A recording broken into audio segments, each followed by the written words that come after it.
Every age tells its story through power, and through the rare minds that dare to understand it. Robert Greene's The 48 Laws of Power. Tonight, we enter laws 13 through 15. If the last 3 laws were about emotional influence, how people become infected, dependent, and disarmed, then these laws move into something colder, more strategic.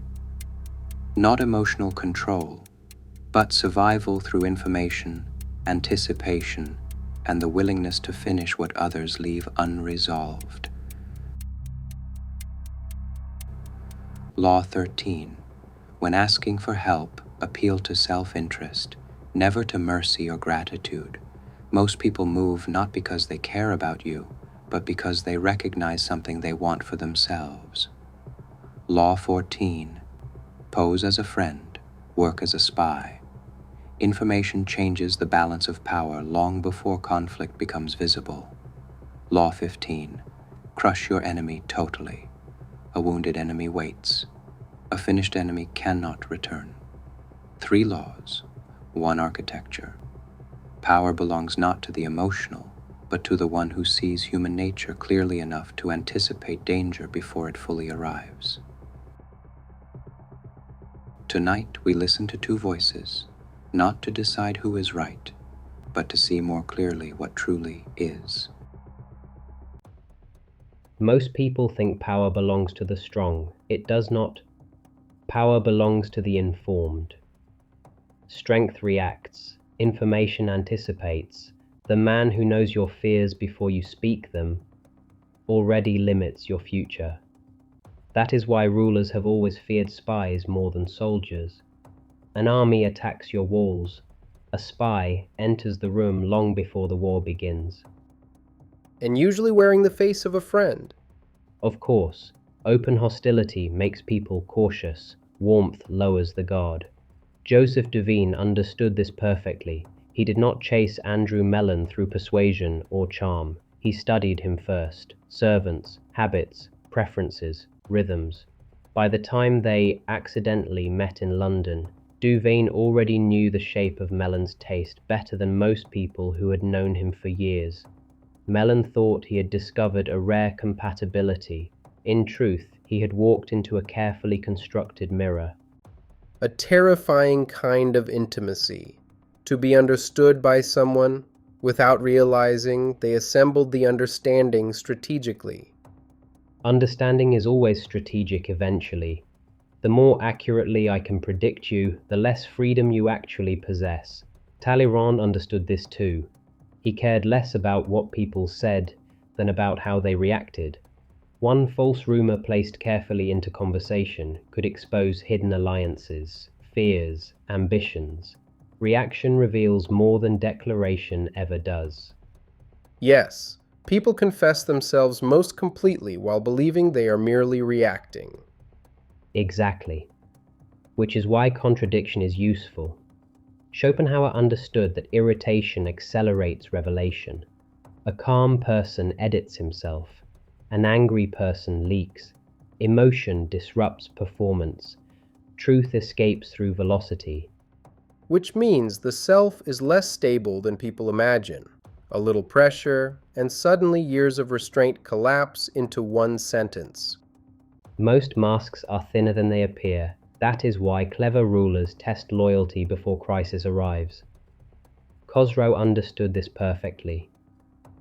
A false secret, a fabricated execution, then observation. Who grows nervous? Who changes behavior? Who leaks information? The trap reveals character long before betrayal becomes dangerous. And yet, there is something lonely in seeing the world this way. Every conversation becomes surveillance. Every friendship becomes possibility. Every silence becomes data. That is because information changes human relationships permanently.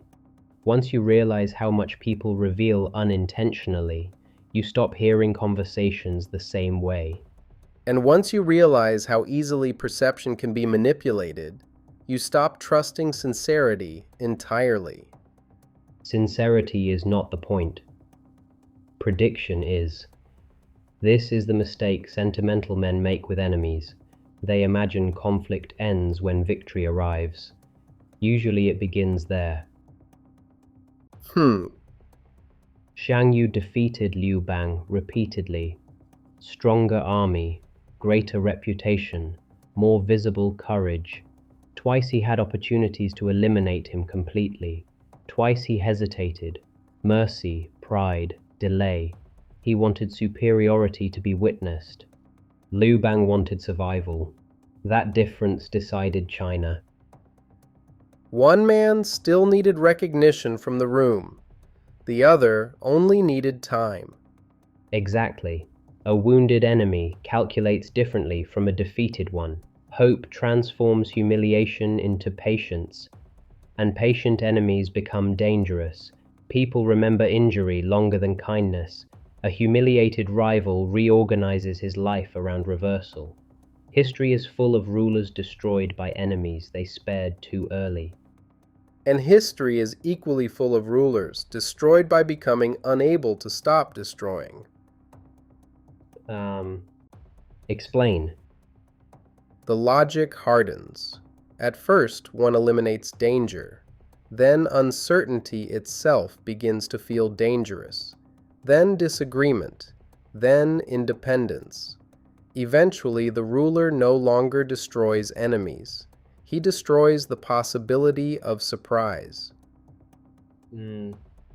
Empress Wu understood this cost. Every rival removed, every threat dissolved, every challenge erased. And after enough years of that, perhaps people around her stopped remaining fully human at all. Fear stabilized the throne. Temporarily, but fear consumes the room that produces it.